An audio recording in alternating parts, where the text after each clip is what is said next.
Good evening, race fans, and welcome to race number 31 of the 2022 Velocity Racing League Cup Series. We are here tonight at Nashville Fairgrounds Speedway for the Music City 250. My name is Mason Heimbach. Joining alongside me, my good friend and colleague, Gareth McAllister, joining us from down under in the land of Australia. Joining us here tonight for another good race here with Velocity Racing League. Gareth, welcome back to going into the final few races of this season. Man, you know, the past few races that we've seen here so far, Gareth, have been action-packed. And last week's race at the road course, we've seen quite a bit of action there. And coming into tonight, going to some short track racing. Well, actually, it wasn't last week. It was 2 weeks before that we saw the road course racing at Circuit of the Americas. Last week was Rockingham. So a little bit of a different vibe coming into tonight's short track action that we have here at Nashville. But Gareth, I mean, we talked a little bit about it before we went live here about what we would expect to see here tonight. You want to kindly fill in the folks at home tuning in and joining us here on what we kind of talked about briefly? Yeah, g'day Mason, g'day everyone tuning in at home. Nice to see everyone tuning in, and Dawn especially as usual tuning in, so thank you to her and everyone else. And yourself, Mason, of course. Now, this track, as we were talking about, is going to be quite, let's say hectic is going to be the word of the day, I reckon. It's going to be an interesting one because it's very, very small track. It's only 0.6 of a mile, and it looks like we've got quite a few entrants here today, a little bit bigger field than we've seen the past couple races, so it should be quite good. Only 18 degrees of banking. It used to be 35 back in the day when this track was first built, but they lowered the banking in the corners to slow the cars down a bit because they found that they were going a bit too quick for safety's sake. So it should be quite an interesting race we see here. 250 laps, very small track, and yeah, we'll see what happens. It's going to be an interesting night here indeed, as we just seen there a driver making their way into the wall there. I believe that was, I think, Benny Hogan in the number 5 machine on his second timed lap here for qualifying. And right now we're tuned along here with James Coulibaly in the Miller Lite 22 machine as he makes his way across the checkered line for his final timed lap here. Now, Howie Briss, Nicholas Lovell, Jaden Hopp, they have locked out the top 3 here at this point in time. Howie Briss with the best time of 18.74. And just behind that, Nicholas Lovell with an 18.75. Jaden Hopp an 18.76. So, short track racing, folks, always has a little bit of kind of a gambling sort of sensation, if you will, going into these races. You never really know what to expect and where you're going to see drivers end up once the checkered flag flies. Anything can happen in these races. It's kind of like being at a super speedway in a sense that, again, you just don't know what's going to happen. Now, taking a look a little bit into our point standings here as we are getting closer to wrapping up this season, we still see Howie Briss dominating this championship and effectively going to be walking away as the championship here. With only a few races left after tonight, there is only 5 left to be seen here, and I don't think that anyone is going to be able to track down that 97 machine as far as points is concerned. So 5,004 points for Howie Briss at this moment, and Nicholas Lovell 285 points behind that in second place. Tony Hilbrand's in third, 323 points behind the leader. So I think Howie Briss at this point can comfortably say that he is the 2022 VRL Cup Series champion. And, I mean, he has earned it, Gareth. I mean, this whole season, Howie has remained one of the most consistent drivers here in this series, albeit not coming home with a lot of wins like we've seen from the likes of, Aaron Smith in the number 70 machine. But, again, that consistency is what brings home championships. So, really good to see Howie Briss, doing as well as he is and continuing to be strong here, even in the final few races of the season. Sometimes you might expect to see drivers kind of have a little bit of fall off towards the end of a season, get maybe a little complacent, a little comfortable behind the wheel. But Gareth, that is our qualifying run done and over with. They're going to have a short little break before we get into our starting lineup here. I don't know what I was about to just say there, but while we have that little bit of a break for just a second here, we have Dawn Hillbrands in the chat giving us a shout out, as well as Tony's grandma giving us a shout out here as well. So hello, Mrs. Hillbrands, if you are watching, as well as Dawn. Thank you for joining us here once again for another race here with VRL. And I do not have any Sour Patch Kids on me today. I wish I did, but now that you remind me, maybe I'll have to get some next week, just for the case. But let's go ahead and get into our starting grid here, Gareth. I'll go through our top 10. You round out the rest of our field. Starting off in the front row, Howie Briss, Nicholas Lovell up there in the front with Jaden Hopp, Benny Hogan in our second row, Tony Hillbrands and Charles Jurek in the third row, Scott Shire, Matthew Fitz in our fourth row, James Miller and James Koulibaly taking our fifth row here. Take it away, Gareth. Yeah, and in 11th and 12th in the 6th row, we're going to have Sean Williams and Aaron Smith, followed by Daniel Mosteller and Tom Mercier in the 7th row. The 8th row will be Nicholas Corsell and Patrick Koulibaly, and Michael Ashmore will start in 17th in his, very lonely actually at the back there with no one to line up alongside, but I'm sure he'll find himself beside someone in due time. You know, Mason, you've been talking about Sour Patch Kids for a while now. I'm really hoping you actually get to have one, at least one, by the time the next race comes around. Where are we going to next? Auto Club Speedway?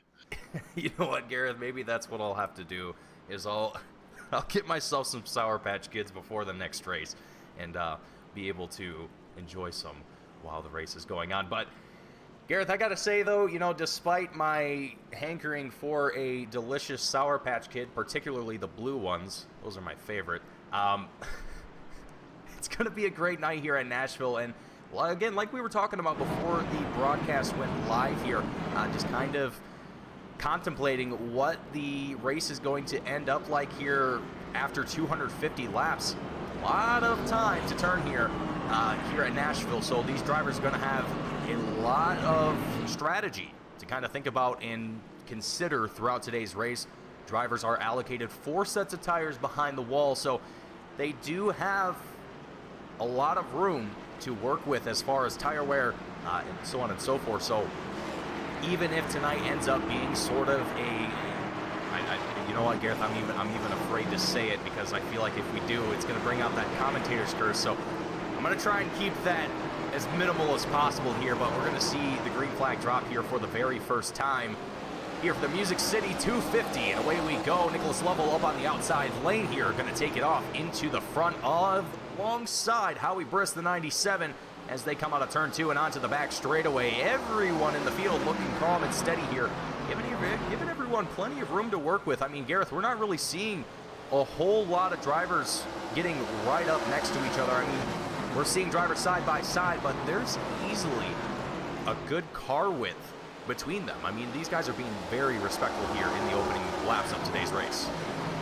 Yeah, well, it's very early to call, but it does seem like everyone's just getting a feel for it. They don't want to cause anything too early, as they might feel inclined to just keep it easy, keep it calm for at least the first few laps. As we get into a run, I'm sure we'll see things amp up fairly soon, but it's definitely looking like an interesting one, as we've already got Hop is, I think that's not Hop. What am I looking at? I'm looking at Matthew Fitz falling down quite a few positions there at the rear end. So as I say rear end, you saw the rear end of his vehicle step out a little bit at the exit there. So just a little bit too over happy on the throttle. I'm jumbling all my words together, Mason. I'm really really excited. It's going to be a great race. I already know it, and I think we might actually see the lights come on before the end of this one. I was just thinking.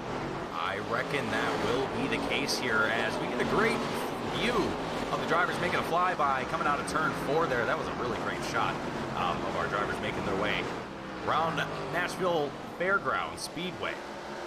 And taking a look here, just kind of ingesting some of the action here as it unfolds. Now, right off the bat, it's going to be very difficult to make passes here at Nashville. I mean, you're pretty much going to be stuck down to that bottom lane. You're going to have to make it work down there and try and make passes down in that bottom lane, trying to force drivers up to the middle or outside lane. And already we're starting to see some of that happen here. Benny Hogan trying to get down to the inside of Nicholas Lovell in the 37 Budweiser machine.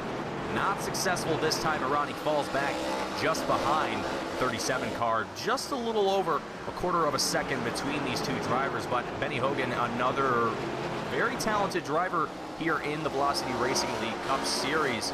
I would expect to see that. We're going to see Benny Hogan continue to put the pressure up here on Nicholas Lovell going further into this race. Now, you got to keep in mind here as well, folks, I mean, tire wear is going to be a huge thing here in tonight's race. I mean, we're going to see drivers that potentially could burn through the rubber a lot quicker than others. I mean, we could see guys that just have insane tire saving capabilities, as Benny Hogan, a little bit of trouble coming out of turn 2 on the back straightaway, falls back behind Tony Hilbrands, and now Jaden Hopp, the DeWalt 81 machine, making a pass around the outside. That is something that we won't see happen very often here tonight.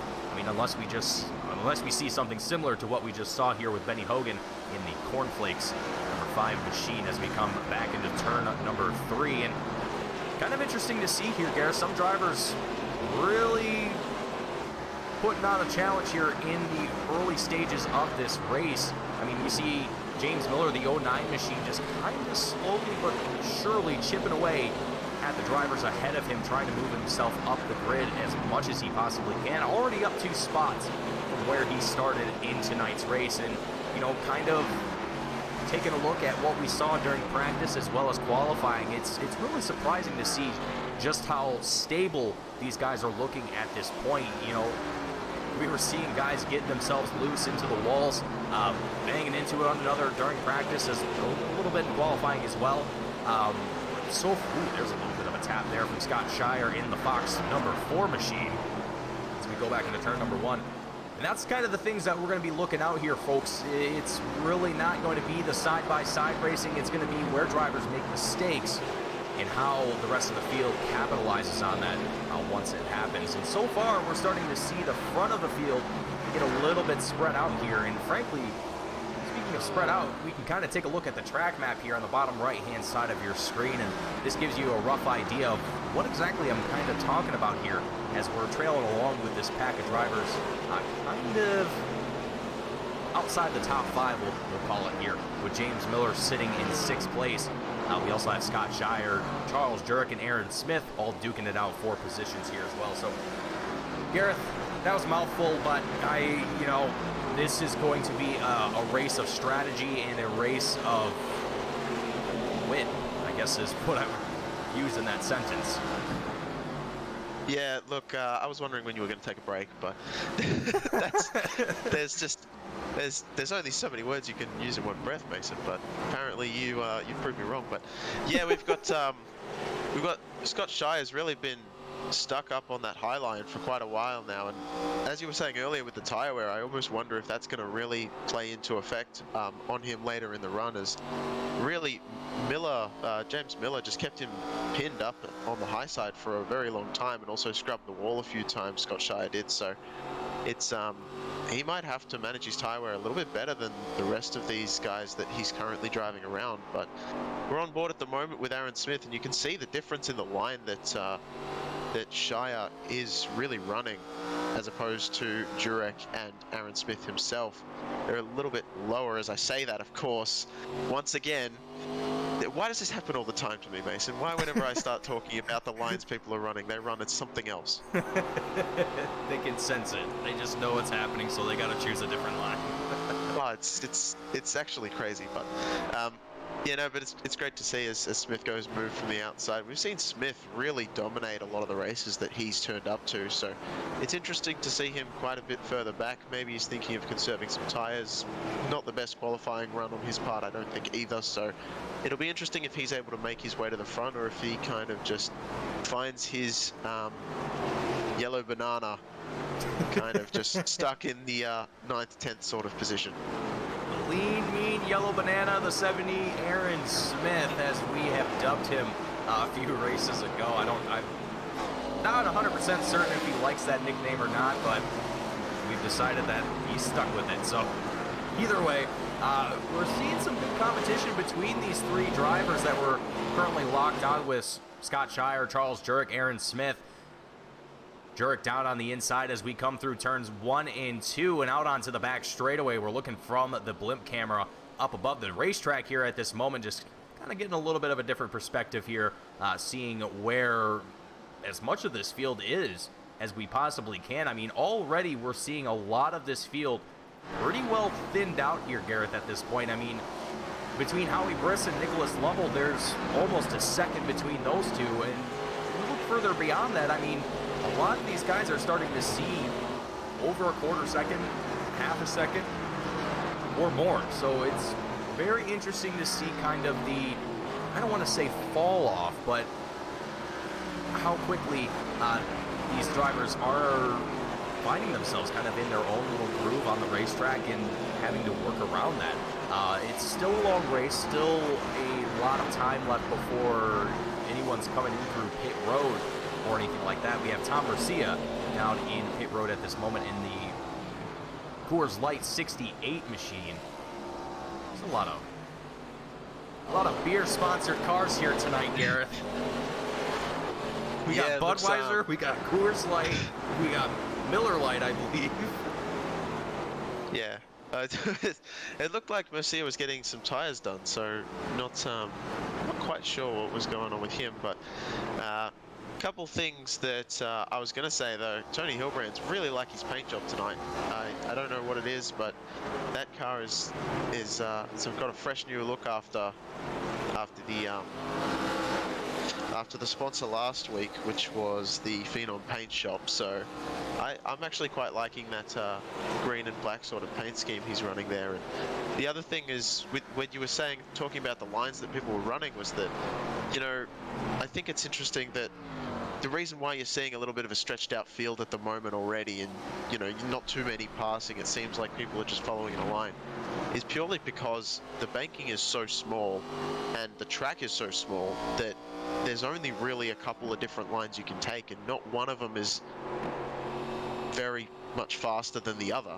So it really, like you're trying to see here with Nicholas Lovell and Jaden Hopp trying to make a move underneath him, it's just very difficult, because if you go low, you're not going to have a run out of the corner, but you're going to be a little bit quicker through. And as you can see, Lovell making the gap on the exit. It's just a bit of cat and mouse, really, if you can try and get onto the rear bumper, or close as you can, in Jaden Hopp's case, to Nicholas Lovell, and try to force him into going a little bit higher than he wants to, a little bit out of his lane, to maybe make a little bit of a bobble, as you just saw there, having a little bit of a struggle to keep the rear end underneath him.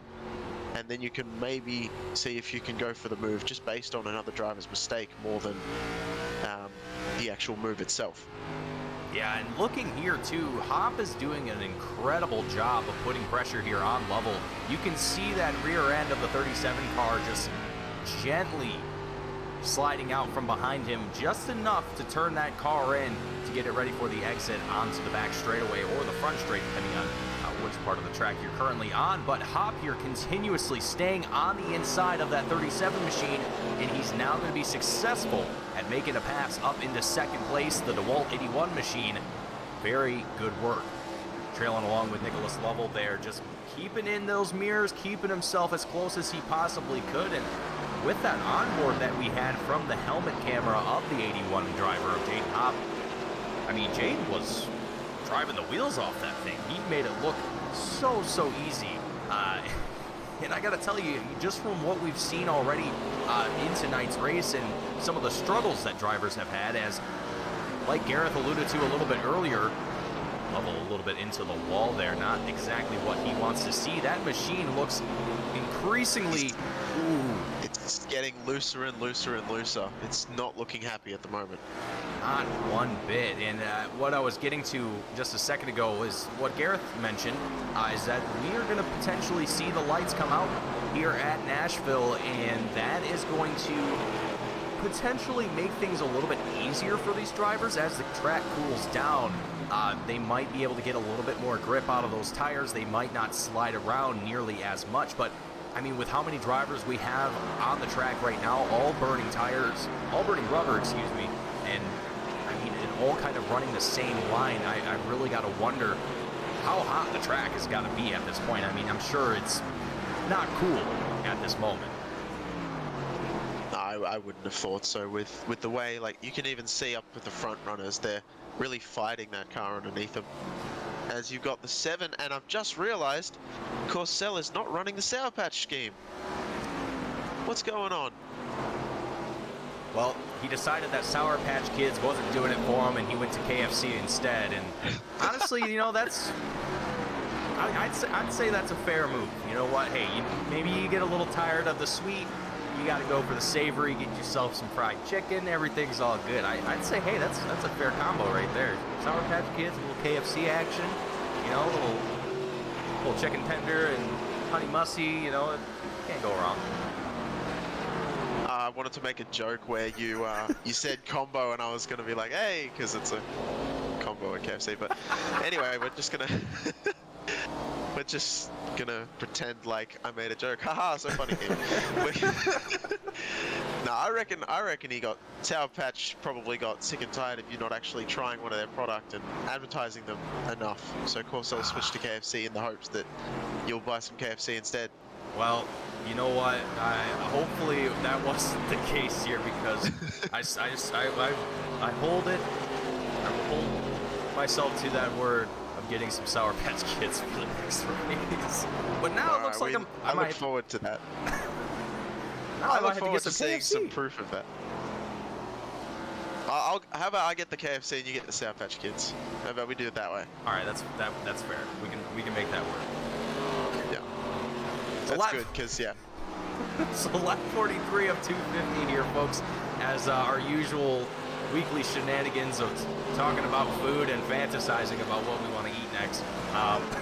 We're lap 44 of 250, and I got a pretty good feeling at this point now that pit stops are going to be starting to work their way in the minds of drivers, and they're going to be starting to think about when they want to come down through pit road and when these battles are going to start happening coming out of the pits. I mean, it's still a long race. There's still, I would expect, there's probably going to be a 3-stop race tonight in total. The first time that we come down through pits will probably be, if I had to guess, about lap 80, somewhere in that margin. Well, Mason, the fuel window is around about 150 to 160 laps. That is a good point. Due to it being such a small racetrack. But as you alluded to quite a number of times now, tire wear will be a huge factor. So just like last week at Rockingham, you'll probably see some drivers come in a little bit earlier than the fuel would suggest, due to their tire wear being such a major role. And Hilbrands, we just saw having a big problem as he fell down into 5th, and looks like right into the clutches of Charles Jurek, who's going to try and make a move following that little bobble there. Yeah, Tony Hilbrands, I'm not sure exactly what happened. It seemed like he just got that rear end a little bit too loose. Had to recorrect it and get himself back into the groove of things as we come onto the back straightaway, heading into turn number 3. Jurek continuing his charge to fight for that 4th place position, or excuse me, 5th place position. Now as Hilbrands got loose. Oh, Hilbrands continuing to see some issues here. I think he was very lucky not to get into Charles Jurek on that one. It was a bit iffy from the camera angle we had as to what was really happening there, but looks like they avoided one another, and Hilbrands was able to keep the car underneath him as he's now under fire from Scott Shire. And that rhymes better than I thought it was going to. Unintentional rhyming, you know, sometimes it happens up here in the booth. I've caught myself rhyming a couple times, and oh, whoa, we got a car facing the wrong direction here. James Miller, the 09 machine, finding himself was facing the wrong direction on the racetrack. Now just kind of sideways, and it looks like that car is stalled as well. having to get that car restarted here very quickly. Bringing out the very first caution of the race here. Lap 52 of 250, and I gotta say, I mean, for a first caution, it's pretty surprising. We've gone 52 laps, and this is, well, we're about to see what exactly was the cause of our first caution here. Miller getting a little bit loose coming out of 4, and there it goes down to the bottom of the racetrack, into the wall with the front end, bringing it to a stop. Having to avoid other drivers making their way around that checkered line, but yeah, what a hit. You could really see, sorry Mason, but you could really see James Miller like really fighting with that car throughout that entire corner. The entirety of turns 3 and 4, he was constantly shifting it to the right so that it didn't spin around, and unfortunately, the car versus the driver, and the car won in that scenario. The car won big time, and it's, you know, it's a very unfortunate thing to have happen, but at a track like this, it's almost expected. You know what, that's a little bit too harsh of a word. I don't want to say expected. I would rather say it's inevitable for whether it's multiple drivers or a single driver to get into that situation. And you know, it could have happened to anyone, as we've seen in practice, as we've seen in qualifying. Any one of these drivers could have found themselves in that situation, and unfortunately for Nicholas Corcel, the 7 KFC machine, he was the victim for that first caution. So we're gonna get restacked, let the drivers get back up into position for this next restart here for the Music City 250. And as we've just seen, drivers making their way down through pit road, gonna get a fresh set of tires as well as fuel. And so now, Gareth, I mean, as the sun kind of continues to set here, I don't even think the sun is really setting here, because I'm trying to remember if Nashville has lights. I want to say it does, but I couldn't. Yeah, no, it does. yeah. It does have lights. Okay, perfect. Yep. I was going to be a little concerned there that we might be racing in the dark, which with these cars, not exactly the best. Having no headlights is not ideal in the dark. Well, in the words of one of my favorite movies, race cars don't need headlights because the track is always lit. That is true. That is true. But it also depends on the track. You go to I don't place... want to name the movie for fear of, like, I don't know, someone somewhere listening in, but yeah, that's look, it was, I'm just gonna say right now, I think it was really interesting, just before we go over that last pace lap, that it was actually James Miller that was the one who spun there, because his car seemed fairly stable underneath him for most of the run, as opposed to like your Tony Hillbrands, like your Nicholas Lovell, who seemed to be a little bit more loose, but they managed to hold on to it. So just an interesting point of note that it's not always the guys that you see getting loose that will end up spinning it around at the end. Oh yeah, 100%. As we see... Oh, go ahead. There Go you ahead. go. You take it away. No, you take it away. All you right. do it. All right. Back to green flag racing here for the Music City 250 as the commentators battle on who goes first. Going back down the back straightaway here.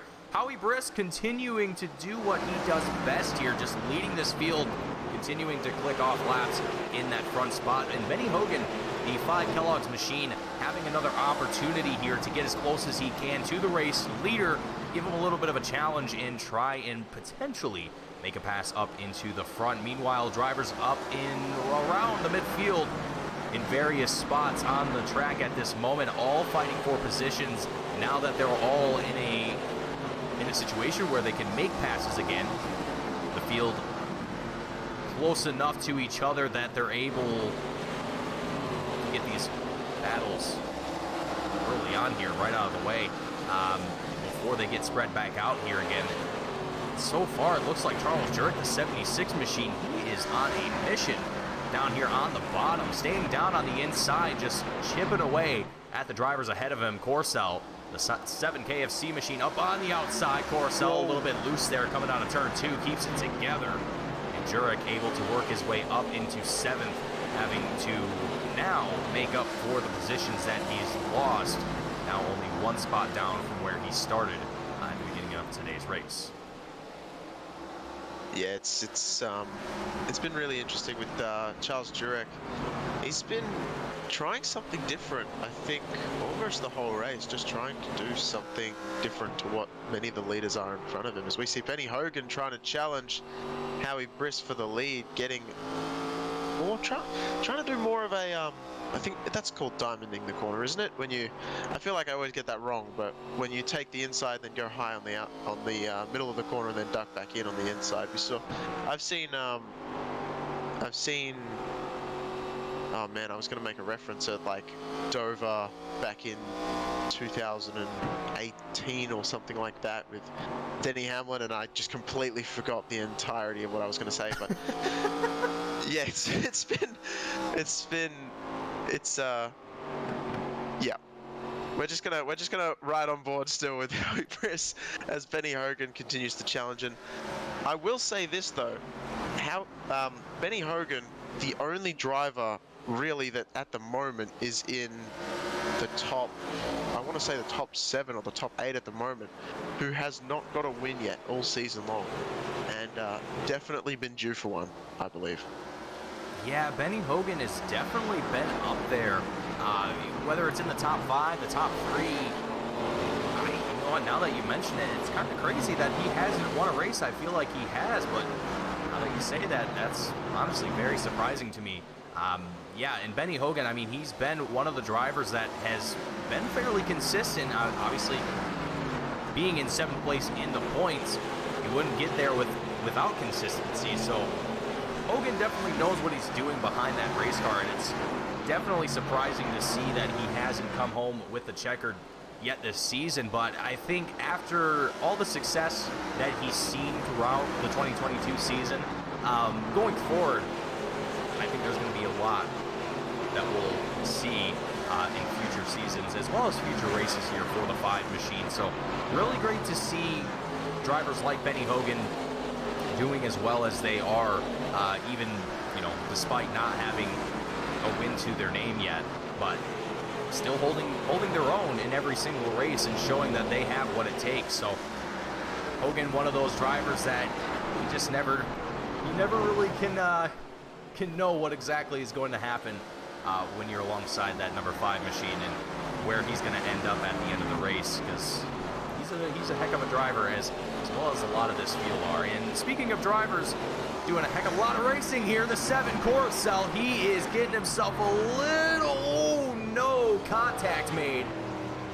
I believe that was Koulibaly. Miller was trying to avoid him. Koulibaly just had a little bit of a lock-up trying to avoid it as well and hit the inside wall, I believe. Let's take a look at the instant replay here. Carousel gets loose.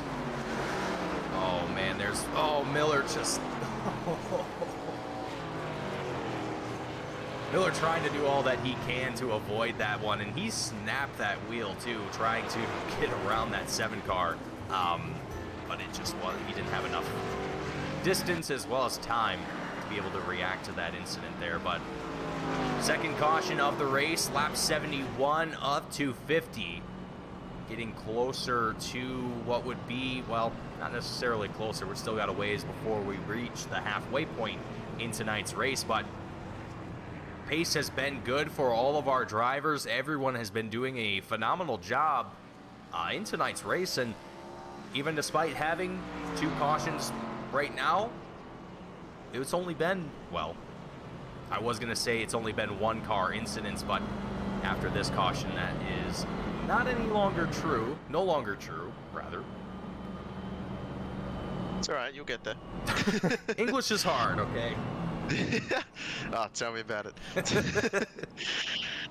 But, yeah, so, you know what, I'm going to do what I like to usually do at some point during the race, and considering we're about 73 out of 250, it seems like as good a time as any to ask our dear friends at home, as well as Mason Heimbor up with me in the booth, who your pick is to win tonight's race. Do you think is who do you think is in a good position? Well, personally, I mean, I got to go with Howie on this one, because he's been so consistent so far in the 73 laps that we've seen, and it's just because of how difficult it is to pass here at Nashville. I mean, unless we see a real solid drive from Benny Hogan and he's able to make that pass here around Briss, but even then, Briss is going to make Benny Hogan's life a rather difficult, to say the least. But I mean, yeah, I think Briss he's going to come home with the win tonight, I believe. I mean, barring any sort of incidents to the 97 machine, assuming he doesn't get himself loose or anything like that, but just given from what I've seen out of Howie Briss in all the races that we've covered here in the 2022 season, I don't know, Gareth. I think I got to give this one to Briss. Yeah, fair enough. I mean, I think that's an incredibly solid pick. My pick, just for on the record, is going to be Benny Hogan, because I do think that he's one of the drivers that, well, I shouldn't really say deserves a win, but he's been so close quite a few times, and at the moment at least, we've seen a car worthy of definitely challenging Howie Briss up there for the lead, so I think it could be his time to shine. It very well could be. I mean, in Hogan, I mean, he's shown that he's got really good pace here on the short tracks, so it very well could be that he has a longer game plan in mind here as we go back to green flag. Lap 76 of 250. It very well could be, Gareth, that Benny Hogan is kind of saving the best for last, if you will kind of think of it that way. But first, he's got to make it to the end, and it's still a long race left to go. And for the rest of these drivers, it's still a long time for them to be able to challenge each other down in the pits as far as strategy is concerned. I mean, there's opportunities all over the place to be able to make up positions and really put up some good fights here. So as we continue going through 3 and 4, the drivers in the top 5, really frankly this whole field opting to go single file, as we've seen throughout this race. Nashville, not exactly a multi-groove racetrack, as we've alluded to a few times already during tonight's broadcast. So drivers only going to really see themselves down on the inside lane throughout tonight's race, unless they get stuck up on the middle or outside, as drivers make challenges and try and stick their nose down onto the inside here, as we see Patrick Colby, number 9 machine, doing just that here with the 69 of Matthew Fitz coming out. Turn number 4 and onto the front straightaway. Colby up into 9th place in the number 9 machine. How ironic is that? Yeah, it's well, it's very suiting of his number, isn't it? But I'm sure that he wants to be a little bit higher up than 9th place, and I'm sure he's going to work his way into doing so. In that, well, I guess it's a Ford at this point. I know they're all ARCA cars, but you can paint them however you want. We've got some Fords, we've got some Dodges, it looks like. We've got definitely the Chevrolets, of course, and very diverse, very nice looking field, and I really like it. I think that's part of the reason why I like Tony Hilbrand's car a lot as well. It's got that really nice Dodge look about it. Obviously, don't really get too many Dodges here in Australia, so when I see a Dodge, I think, ooh, yeah, that's a good looking car right there. So, I love American muscle. What can I say? You know what? You're not the only one, Gareth. It's definitely something that it's always kind of refreshing to look at, you know, looking at all the old muscle cars of the glory days, if you will. You know, Challengers, Chargers, you name it. Even, obviously, some of the old Chevy Impalas, Dodges. I mean, I could go on and on, Gareth, but yeah, some of the old classics are going to live on in history for a long time.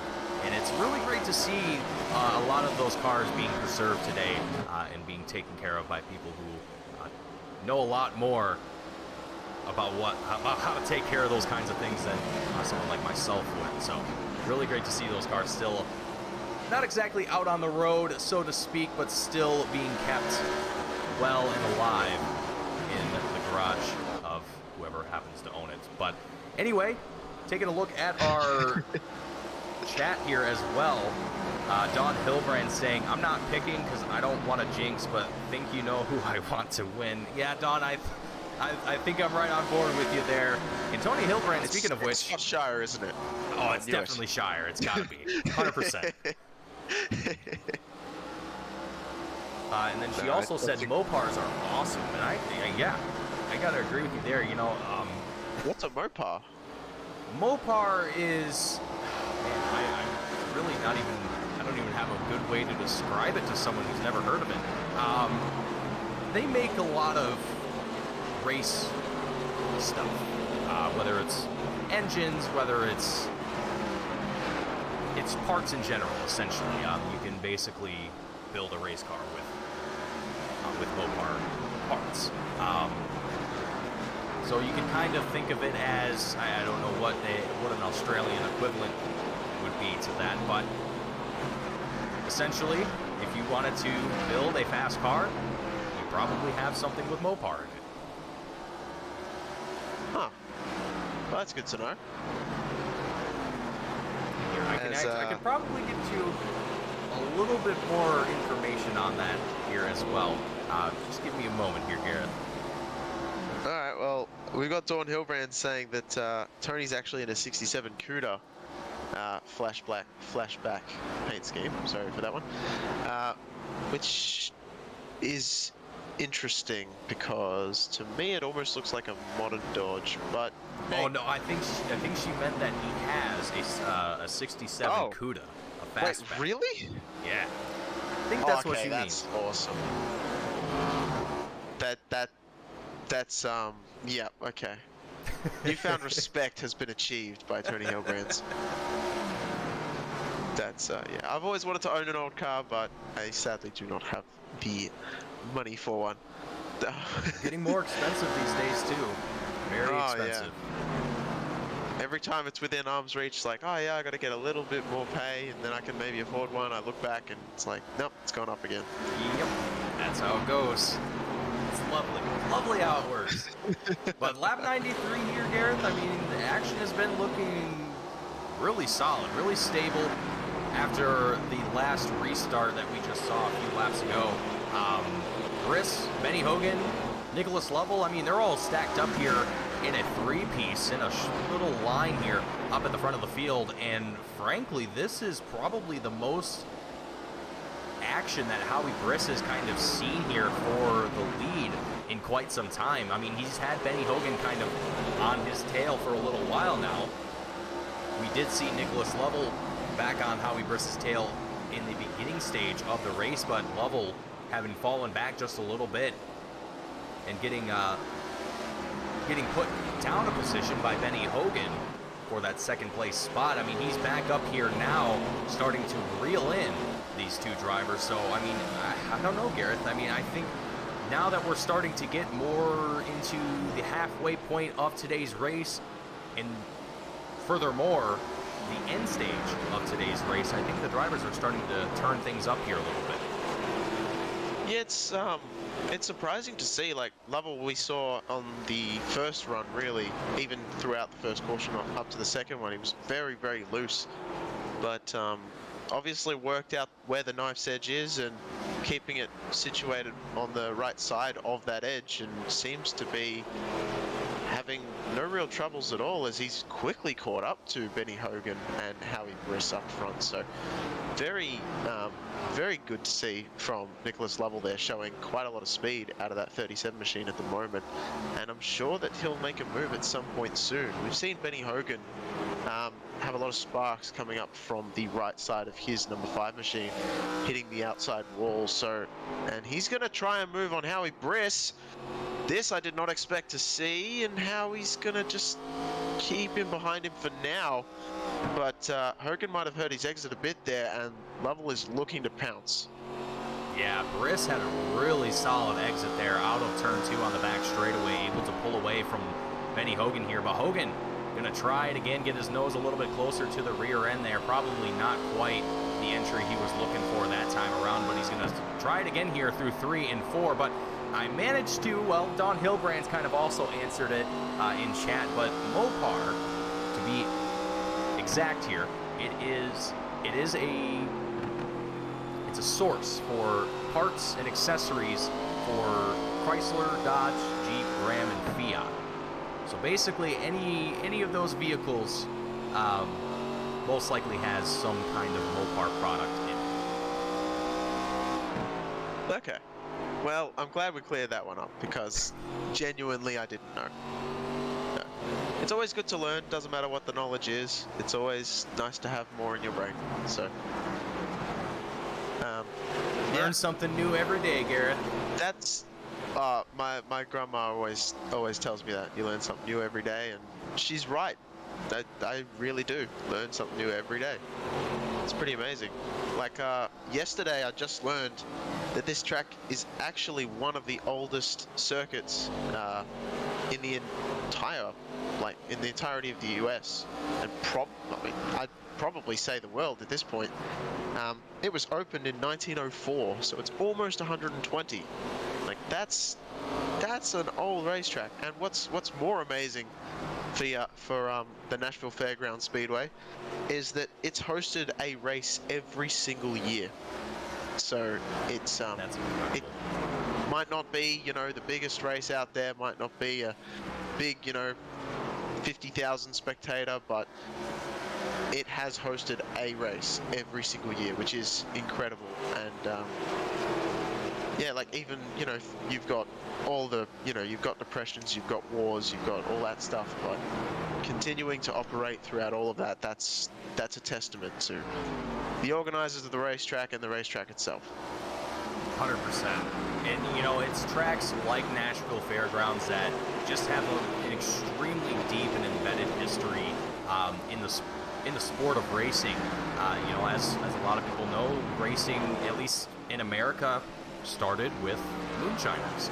They were all getting in their trucks and racing each other around. And it's an interesting history about the sport of racing, but it's very fascinating to see the history of where it started and where it's where it's ended up at. We've seen this likeness of sports, of racing sports, motorsports, such as Formula 1, Formula 2, 3, IndyCar, NASCAR, the Well and Modified Series. We've got kart racing, you've got MotoGP, you've got endurance racing, rally racing, which is incredible. I love rally.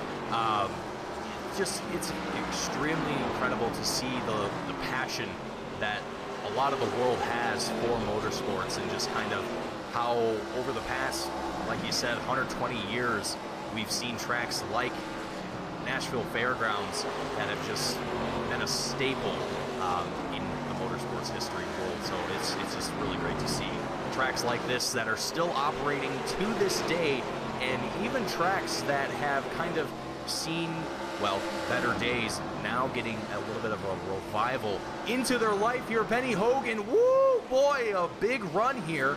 Coming out of turn 2 up on the inside of Howie Briss. He's making the charge for the lead as we come into turns 3 and 4. They are side by side with one another. Briss giving it his all out of turn 4. Now going to get himself a little bit of a gap between Hogan and Lovell. Lovell now getting himself stacked up alongside Hogan as we come out of turn 2 onto the back straightaway. It's a drag race for the second place spot. Lovell looking to get his spot back out of turn 4, getting that rear end just a little wobbly there. Back together, he retakes his second place spot. Yeah, don't look now, but you've also got Patrick Colby up 12 positions from the start, and he has made his way seemingly out of nowhere while we've been talking, and has made his way up to 4th position, really starting to fight as well.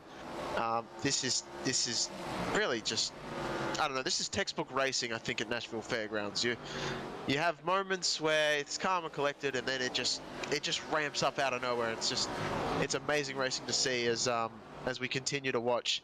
Howie Briss starting to get close, starting to close up on a little bit of heavy lap traffic, so that could really throw a spanner in the works here as well. Yeah, this is going to get very interesting very quickly here for a lot of drivers, as right now, last time that a majority of this field came down through pit road was lap 52.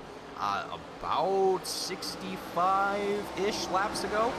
So we're getting closer to what would I assume to be a potential pit stop here coming up for these drivers, and maybe even green flag pit stops at that if the racing continues on the way that it is. And I gotta also mention here, Gareth, the fact that we have been racing now for roughly 60 laps, and these drivers have not seen themselves get spread out the way that we saw them earlier in the beginning stages of tonight's race. Granted, we are seeing some drivers, some lap traffic starting to get into the mix here of drivers on the lead lap, so definitely have to keep an eye out for that. And drivers that, Colby giving Benny Hogan the moves here. Yeah, Colby looked like he was just darting around to almost see if there was a move available. I'm not sure if he was a little bit loose as well, but almost looked like it was just down to a move. I must give credit to lap traffic though. They've all gotten out of the way without much incident. So as Matthew Fitz there, you see allowing a lot of space getting all the way to the wall, and Benny Hogan trying to use all the track available up until that car at the top there to give himself the best run out of the corner. But it's been some great etiquette from the drivers who have gone a lap down to let us continue watching this battle up front here for the lead. It's been incredible racing so far. Fantastic racing as we've been under the lights now for a little while. And Gareth, I mean, I gotta think here that once the sun kind of set here and track temperature started to come down is probably a lot of the reason why we're seeing this close kind of, not necessarily pack racing, but very tight racing that we have right now amongst the field, as those tires are able to keep a little bit more grip down on the track and really keep these cars moving, as frankly we really haven't seen a whole lot ever since the sun has set of drivers getting that rear end super loose like we were seeing before.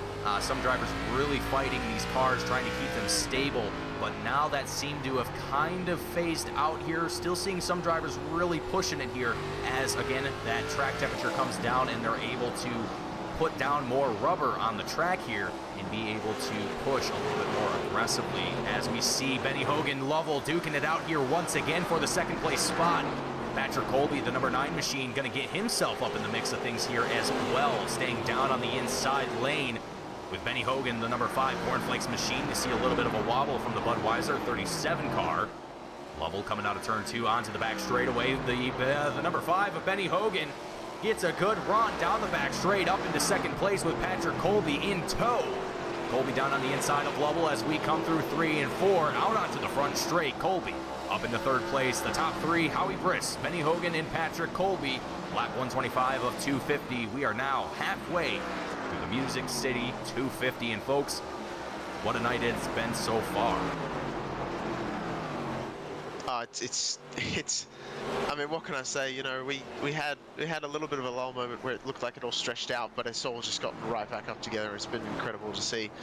Patrick Colby especially making his way up seemingly out of nowhere, so it's been great to see that, as I allude to once more. But Nicholas Lovell once again having a lot of trouble on exit, and I just wonder if potentially used up too much fighting against Benny Hogan earlier on. And seems like he's struggling a little bit with the rear end of the car. You can see it's not quite as settled as Patrick Colby just in front of him. So even throughout that entire corner there on 1 and 2, so I'm not quite sure. He might be having a little bit of tire fade at the moment, but we are getting into lap 129 of 250, and our fuel window is 150 laps. They did come down lap around about, I think it was 74 or so, so they should still have a little bit to go as far as fuel is concerned, but tires definitely going to shake it up as we saw earlier. Oh yeah, and we are getting closer. I have a gut feeling, Gareth, that we're going to see drivers probably, I mean, I'm going to go a little bit higher than my previous guess of 80 laps. I'm going to say about 100 laps is what these drivers are going to aim for pit stops, and it won't be much longer, about 20 more laps before we hit that point, and it will also be under green flag conditions. So drivers now going to potentially have a fight down in the pits and see where that's going to kind of shake things up potentially for the field, especially for drivers that are starting to find themselves a little bit down further in the field, or maybe just a little bit further behind the next driver ahead of them time-wise. So there's going to be some drivers maybe thinking about taking an undercut strategy here. Miller keeping it together. Woo-hoo, that was a spicy one there, Garrett. Great save though. Must hand it to Miller. Didn't want a reenactment of the first caution coming out again. So been an unfortunate race for him so far. Been involved in both cautions we have had. One of them a spin, one of them just an unfortunate situation to be in. But thankfully keeping the car underneath him, not getting involved in another one, and I think he's just going to ride up the high side and just take it easy for a few laps, get the tires to cool down a bit before he gets back to full 100% race pace. But as we speak about the pits again, you know, the pit lane is going to be very tricky to get on at Nashville, being such a small track, and I'm not sure if you can see there. There's just a little gap just on the midpoint of between turns 3 and 4. There's a little gap there where the drivers come in to actually make their pits, and it's very, very tight to get down onto pit lane. And the pit speed is also only 35 miles an hour. Now, at the moment, these cars are probably running around about 90 miles an hour down the straight, so if not 100. So it's a tall order. You can see there the little gap I was talking about. It's very small, very tight pit road, so that could be quite an interesting one to see as well if we have green flag pit stops coming up. Yeah, and the positioning of that entry into pit road, that shot there, I was trying to get us a good view. Ooh, Miller, trouble. Keeps it together. Under him again. That was an impressive save. There was a good shot of the entry into pit road there. So it's right smack dab in the middle of turns 3 and 4. And, you know, Miller, he is fighting this car. Oh, it's not looking good at the moment. But we also, you know, we need to get a camera guy to run down and actually take a shot of that pit entry for us. Let's see if we can pull it up here from, well, let's see here. I know we have one down there, but it might be not in use at the moment as no one is down in pits at the moment. But let's see if we can get a look of it here from the blimp camera, looking above at the 97 of Howie Briss here. Let's take a look here through turns 3. There's pit entry right there in the middle. And folks, I mean, some tracks, it's a scary entry. It's very really scary. Is. It's very scary. And you know, sometimes I've raced a couple times at this track before in the past, and you know, there's more often. Ooh, caution! What's going on here? What happened? Well, it wasn't Miller, was it? Oh, he was struggling a lot. No. It was Miller. Oh boy, the 09 machine continuing to have a bout of bad luck here at Nashville Fairgrounds. Let's take a look at the instant replay and find out just exactly what happened here. We know that Miller was oh, wow. Wow. That was a big hit to the wall. Thankfully, no one else collected, but yeah, that Miller's been on struggle street with that 09 machine all night long, and yeah, it just I think seems that to just about ended it right there for his race car. He's crabbing, somehow still driving straight. it's not. This is. He didn't even come down pit road. He's gonna go around again. That's now if you don't know what that's like, driving a car like that, I'm genuinely surprised that he hasn't brought that thing down. And look at his wheel. you know, the fact that he's able, we shouldn't be laughing really, but the fact that he's able to keep this underneath him, and even like onto pit road right now, hopefully doesn't get hit in the wall. I mean, that's incredible. That just shows the talent of not only himself but all of these drivers in here. They're all incredible drivers. They know the cars inside and out, and it's that's just incredible to see. I mean, it didn't even have to reverse to get into the entry and fix it up. I've never seen anything like it. That's absolutely amazing. I think in over a year now that I've been broadcasting for iRacing, I think that's the first time I've ever seen a race car driving sideways. But that thing was in, that was in full lock, and he was still maintaining race pace almost, like, well, at least caution pace. And I feel bad for that poor axle. That whole front end is it's just shredded now at this point. Oh man, the pit crew definitely gonna have some work to do down there in the 09 box to get that car back in racing order to see another day. But I think that's probably going to be the end of James Miller's race here tonight, possibly, unless the pit crew is able to get that front end worked out enough to be able to get back out on track here. But, oh man, I can't imagine that it's going to be a quick and easy job for that pit crew to be able to get that car back out on track here. But lights are out on the pace car. We're going to go back to green flag racing here in just a moment. Howie Briss, Benny Hogan up in the front row. Patrick Colby, Daniel Mosteller in our second row. Tony Hillbrands and Nicholas Lovell in our third row. Pace car is in. Coming out of turn 4. Waiting for the green flag to drop here once more. And away we go. Once again here for the Music City 250 Briss. Continuing to do what he's been doing all race long, just showing extreme dominance here tonight.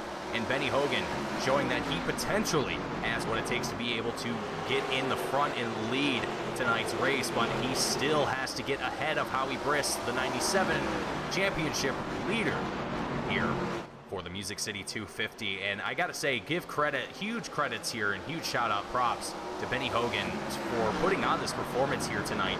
I mean, this has been phenomenal to watch Benny Hogan just try and chip away at this lead that Howie Briss has worked up for himself, and continuing to stay right on the tail end of that 97 machine, even in the late stage of this race. It's truly impressive to see that. Looks to be, though, Nicholas Corcel on the back straightaway having a little bit of trouble here, gets himself back in order here before the caution comes out. Luckily, he was all by himself there, it looked like, there on the back straightaway.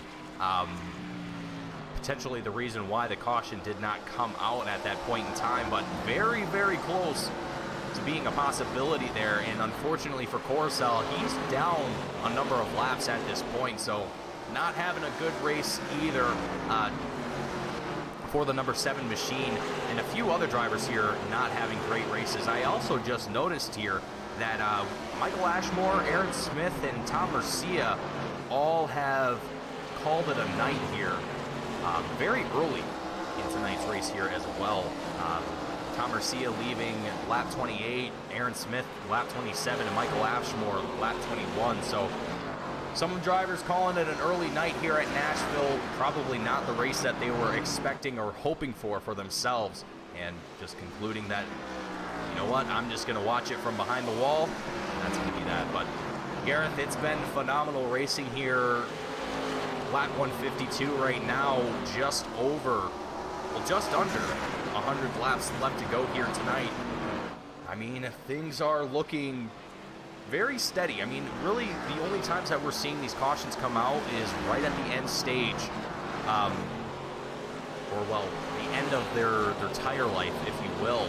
That's really when we see drivers start to get real loose and have these troubles, but otherwise it's been extremely clean racing for these guys. Yeah, I wouldn't say surprised, because these drivers are of such high caliber, but it's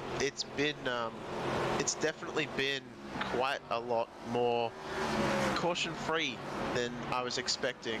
And as I say, these drivers are very high quality, and very impressed with the racing that I have been seeing. And yeah, this track being so small and being so on edge with the cars, as you've seen throughout the night, it's been I've been very surprised that there hasn't been more in the way of cautions. But Daniel Mosteller, as we're just jumped on the roof cam of his number 87 machine, he's seemingly almost like what Colby was doing earlier, just snuck up out of nowhere and just found himself battling for the top 3 already.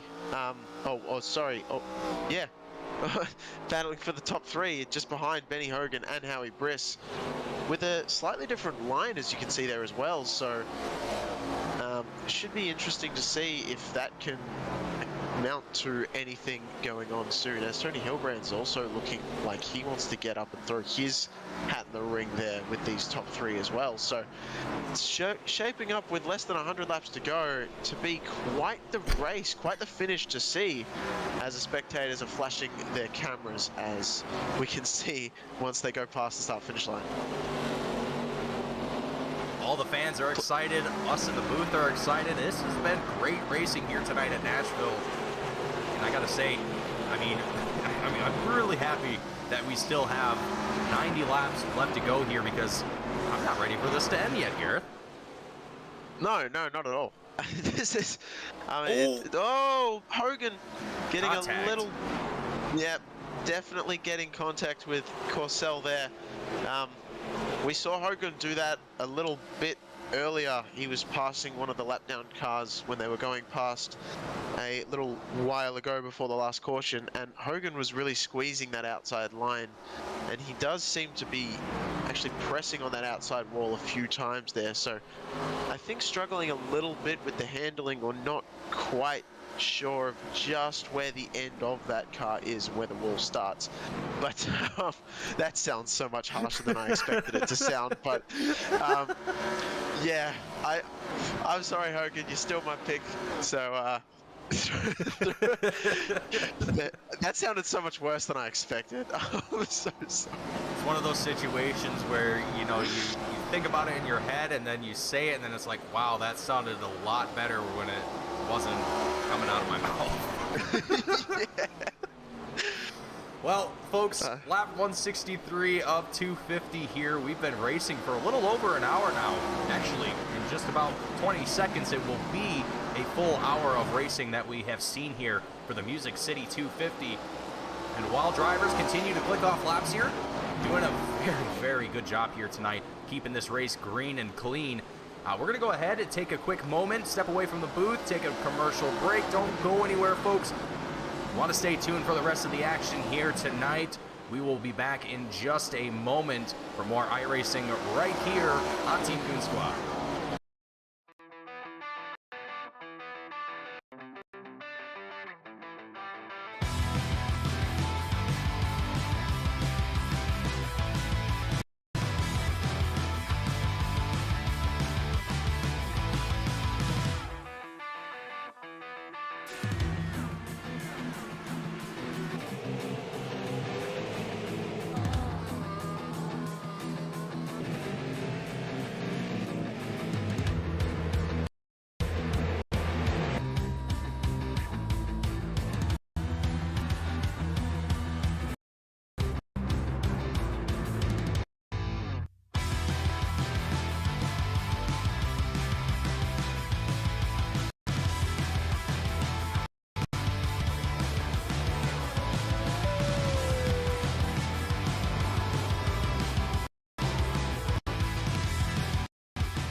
Welcome back, race fans. Hopefully you didn't go anywhere too far away, as we are back to the action here for the Music City 250 of the 2022 Velocity Racing League Cup Series. This has been phenomenal racing from these drivers, and particularly from Howie Briss and Benny Hogan. These two have continuously been up here in the front. Howie Briss leading all of the laps here, tonight. extremely impressively as well. It's been, I mean, we've seen Benny Hogan try and make some attempts to pass that 97 machine for the lead, but Briss has shown that he has got great exit speed out of a lot of these turns, where Benny Hogan has, like Gareth alluded to a little bit earlier on the broadcast, Benny kind of taking a more diamond approach to these turns, at least attempting to. It seems like he's kind of opted away from that approach now, kind of more really trying to mimic the line of Howie Briss here, as he made a little bit of contact with the wall there. That's definitely going to cost him a few tenths here, probably just a tenth of a second, but either way, Hogan showing that he is one of the drivers to really look out for in the battle for tonight's win. And Howie Briss, I mean, continuing to show that he's the driver to beat at this moment. So really exciting to see Benny Hogan putting up this phenomenal fight for the lead and potentially putting up a fight for his first win in the season. So it's going to be a good night for Benny Hogan regardless of the outcome. And for Daniel Mosteller, got to give credit here to the 87 machine, up 10 spots from where he started at the beginning of tonight's race, up into third. So he's in the top three now, with Tony Hilbrand just behind him, as well as Nicholas Lovell, who was up there in the top three before the cautions came out. And I'm actually not sure where Lovell found himself down. I think it was in pit road, possibly. Yeah, I'm not sure either, but interesting point of note though. Tony Hilbrand's, Nicholas Lovell, and in 7th spot, just a little ways down the road, Jaden Hopp as well. They're all in a battle for second in the championship, with only 5 more races to go after this one. So all fighting for that second position, just behind, in the wake of Howie Briss's first on the lead on the championship. Not set in stone. It is looking like a bit of a runaway, but not set in stone, as you never know what can happen. We've still got 2 road courses to go. We've still got, as I say, 5 races left in the season. So really anything can happen. If Howie Briss has 2 or 3 really bad races, that could definitely still shake the standings up, as we see some lap traffic. I believe that's Matthew Fitz just high up there, letting the leaders go by without any issues. So the top 3 really getting close together. Tony Hilbrand's closing up a lot quicker than I expected from that last camera angle, but Lovell's still getting loose at the back there as well, as we see Howie Briss doing his usual of keeping calm, keeping relaxed, and keeping the cars behind him, as Hogan still pushes a little bit wider than anyone else closer to that wall. And Daniel Mosteller, again, the biggest probably surprise at this point in time, up positions, to be in that 3rd place spot. So that's pretty incredible, a pretty incredible run from him, as he starts to challenge his way to the front with the last 70 laps in this one. 70 laps left to go, and still plenty of time left for drivers to continue to fight for positions like we're seeing now. Hilbrand's amongst some of the drivers here looking for not only a good finish, but a win. Hilbrand's has been fighting for wins all season long and has had a couple come to his name, but man, definitely has had some of them ripped away from his grasp just as quickly as he obtained it. It's very unfortunate to see how that happens sometimes, you know, for a driver like Tony Hilbrand, who has extremely good pace in virtually every single race that we see. I know Hilbrand has mentioned that not exactly the strongest when it comes to road courses, but he still does well. He still performs as well as he can. And so coming into, you know, a race like tonight and being up here in the top 5, it definitely seems like Hilbrand might be able to push his way up into potentially the top 3 here, but we've got some fast drivers up here that all seem like they have this short track game down to a science and are just driving away with this lead. So it's going to be interesting to see how Hilbrand and Lovell here actually are going to try and tackle this gap that we have with the top three, I mean, it doesn't look like much from the camera angles that we see, and frankly, it's not a whole lot, but it can quickly change in the matter of seconds. So, got to keep our eyes open here for any potential battles that could happen here, or even just mistakes that could be made going into this final stage of the race, now that a lot of drivers at this point are going to be turned up all the way, full throttle all the way till the end. I mean, not exactly full throttle, but you get my point. Yeah, you can't go full throttle around these corners. No. You definitely would have a very bad time if you tried to do that. But it is interesting to see that, you know, of these top 5 all battling very close together, that there's 7 wins between all these 5 drivers. That's a fair number of wins, really, when you think about it. And of even more astounding than that is Benny Hogan has 0. So, you know, really 4 of the top 5 are holding those 7 wins. So it's pretty incredible to see. And Benny Hogan, well, as you know, I'm really rooting for him because we have seen him up near the top quite a bit. He seems to be quite a fan favorite driver, so we should be able to see him. At least it's nice to see him performing really, really well, and you never know what can happen, and he could potentially bring this one home once again. I will say that. Yeah, I think the potential is there, and I mean, with how much he's been fighting with Briss all race long, man, it's very well could happen here. An exchange for the lead between Briss and Hogan, as we're starting to see a little bit more action come out of the number 5 driver of Benny Hogan here. Let's actually take a moment to ride on board with the helmet camera of the 5 driver and get a little bit more of an idea of what he's doing behind the wheel here, as he's making a challenge down on the inside of the 97 through 3 and 4 out onto the front straightaway. And there is that exit speed that I was talking about a little bit earlier of Howie Briss. I mean, this guy just sets his car up in just the right way to be able to get a very good exit out of these turns and just get an incredible amount of speed down the straightaways. I mean, no matter what Benny Hogan tries here, it just seems like once he's on the exit of either turns 2 or 4, that 97 machine is just like it has NOS, is just gone. Very interesting to see that happen here. Yeah, the difference in driving is really telling. Like, you can see Howie is much more modest under braking and then gets a really good run out of the exit, whereas Benny Hogan has really been diving it into the corner, and because of diving it so deep into the corner, not getting the run that he wants. So if he is going to make that pass, it has to be on under braking on the inside of the corner.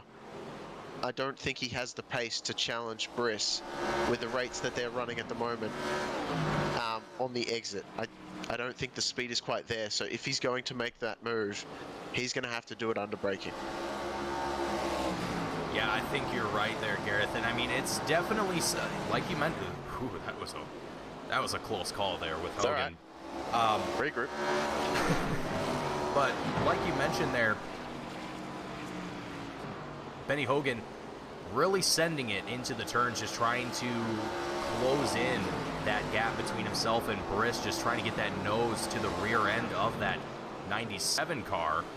And it almost seems kind of like a double-edged sword situation where he's able to close that gap, but then it's also as if he's not really setting himself up in the best way for the exits. I mean, maybe not so much. I'm not actually not 100% sure on that one. It really seems like at this point in the race, Gareth, he's mimicking the line work of Briss, but also still trying to send it into the turns, at least onto the entries of these turns here. As, I mean, we see a little bit of contact with the wall there, and he's been doing that a little bit more frequently than he probably liked. There it is again, coming out of turn 2, and that's going to cost him, albeit very minor, amounts of speed here in time, but it's still going to be enough that it could affect you in a big way, and also give the opportunity for Daniel Mosteller to make a pass up into second here as well. Yeah, at a track this small, I don't think the brushes with the wall are going to affect him a whole lot, but what it will hurt more than anything, I think, if he keeps doing it, is it's going to really scrub off the tires a bit more on that right side, and that's certainly not going to help his longevity, as we're probably getting to the point where we're going to have I think we're going to have one more pit stop. It'll be close as to whether we need. I don't think on fuel. I think on fuel they can go all the way to the end. But on tire wear, that I'm not so sure. So it'll be a close one whether we have fuel, whether we have green flag pit stops or not. If there is a caution that does come out, we will definitely see everyone come down to pit road, and then that will be it. As pit stops are concerned. Oh, I got through there. Is, you know, we also have this battle going on back here that we haven't talked a whole lot about, with Tony Hilbrands has dropped back a little bit from the top 5. Oh. Patrick Colby, Wow. just a little tag on the inside wall, able to keep underneath him. Miller behind, probably jealous that Colby was able to keep his car actually intact.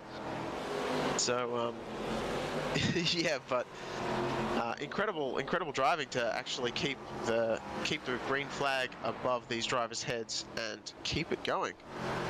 Yeah, and really surprising too to see Miller back out here on the track, but he's down a number of laps here, over 20 laps at this point, so definitely seen quite a bit of damage to that 09 car, but luckily was able to get it repaired to be able to get back out on track and at least finish the race. So great to see James Miller still out here turning laps and trying to keep himself in the race here tonight, as we tune into the front of the field.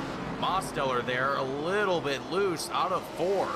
Keeping it together though, staying right behind the 5 Kellogg's machine of Benny Hogan. And look at this, Gareth, Howie Briss starting to pull away from these two drivers ever so slightly.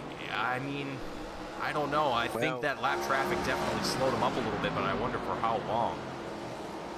Well, I wonder that as well, because I mean, you can see Hogan's closed the gap almost up already. So I would almost say that was lap traffic really coming into play. But I also wonder if Howie Briss is just keeping hold of his tires a little bit more underneath him, because of the line. You can see Mosteller and Hogan are starting to run a very similar line right now, and Howie's not as aggressive into the corner. So I wonder if that's saving his the tires underneath him, and he's going to have a little bit more tires or more rubber underneath him as this run goes on. So it'll be interesting to see how it goes if it continues in the green. But yeah, Howie Briss is really making some work, and I'm very surprised as well. You can see back there, Nicholas Lovell has really ramped up his speed to stay in contention, stay within striking distance, really, if things go sour with his top 3 cars just ahead of him. Yeah, and as I'm looking at the numbers here, it looks like it's been 70 laps now, actually, since we've seen drivers come down through pit road, and this was after the last caution that we saw. So getting closer potentially to either green flag pit stops or potentially seeing another driver here. Good challenge for the lead, Mason. Oh, lead challenge here with Benny Hogan. Oh, side by side. As my co-commentator Gareth keeping my eyes on the action here, as sometimes I get a little distracted up here, but Hogan doing a phenomenal job through 3 and 4, trying to keep the challenge moving as we come out of 4 and onto the front straightaway. Almost contact between Mosteller and Benny Hogan. Oh, Hogan sideways, though, through 1 and 2, keeps it together by just barely, and this is exactly what I was kind of fearful of here, Gareth, as we get past this 70 laps of green flag racing here. Drivers now starting to feel the effects of tire wear come into play, and Lovell really getting all over the bumper of the number 5 of Benny Hogan here, probably wondering what's going on with Hogan there, as he's now going to try and potentially make a pass around the Kellogg's 5 machine. But yeah, Gareth, I mean, this is at that point in the race where you got to start to wonder, are we going to see another driver potentially get loose here now that tires are starting to get down to the end of their life here? Yeah, well, that's the big question, isn't it? I think that's what really happened with Hogan, was that the line he was running, it did look a little bit aggressive coming into the corner, and that's what I was worried about. And sure enough, I think we saw an example of that. It's just he got a little bit loose, and towards the end of the tire life, as we see Hilbrands as well, looks like he had a little bit of a moment, which allowed Scott Shire, Patrick Colby, and Jaden Hopp a little bit higher up as well, in 5th, 6th, and 7th, reverse of the way I called them out, getting past Hilbrands there. So, but you know, another thing though, I will say, Benny Hogan does have the fastest lap of the race. We haven't really talked about lap times, but these drivers are all running under 20 seconds a lap. So those are fast laps. Doing that 250 times, that is going to wear on you mentally. So it, you know, you got to hit your braking points at the exact same point every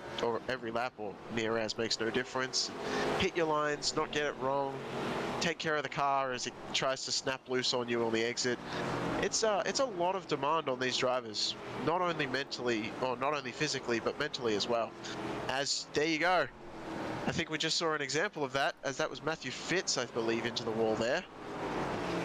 And but he keeps going, and we're still under green, so that's actually very surprising. Oh, Hilbrands has a moment. Oh no! Fitz avoids, keeps it under green. Wow! Watch out as Williams comes through. Sticks it high. Koulibaly was there, but they were able to get through cleanly. Battle for the lead. Like you said, the tire wear is coming down to the wire right now, as Mosteller is trying to make the move on Howie Briss. So this should be interesting as he drifts up wide, but Howie Briss keeps it underneath, keeps Mosteller pinned underneath him, not going to be bullied out of the lead. But Mosteller, I believe, is going to take the first lap led by another driver. Yes, he does, just gets there before Howie Briss does. Howie Briss not going to be too impressed by that, as we have a caution just come out. And here's Hilbrands. And it's for Hilbrands. Oh, no, that's... Don, look away, don't look. Cover your ears. Don't want to see this. Let's take a look at the replay here. Doesn't look like there's any damage, so I'm going... And, you know, we saw him have a moment before, so yeah, it's a self-spin. Yeah. Williams saw it coming, able to avoid, and whoa, no! Oh, I spoke too soon. In comes KFC. Now that's what they call a go bucket.